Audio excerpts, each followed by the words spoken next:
સો ખાસ મહેસાણા દરરોજ ઓછામાં ઓછા 5 થી 7 મંડળ હોય છે અને આજે ખાસ નંદાસરથી કૃષ્ણ મંડળ આવ્યું છે. Thank you.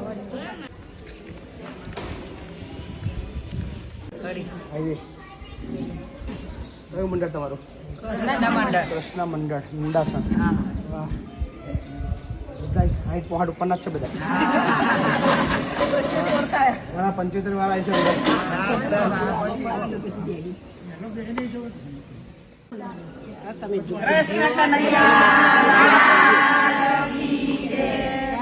નંદાસણ લક્ષ્મીપુરા તાલુકો કડી કૃષ્ણ મંડળ તરફથી આપણને રોકડ સહયોગ પ્રાપ્ત થાય છે. સો થેન્ક યુ સમગ્ર મંડળ, સમગ્ર નંદાસણ ગામનું. Thank you.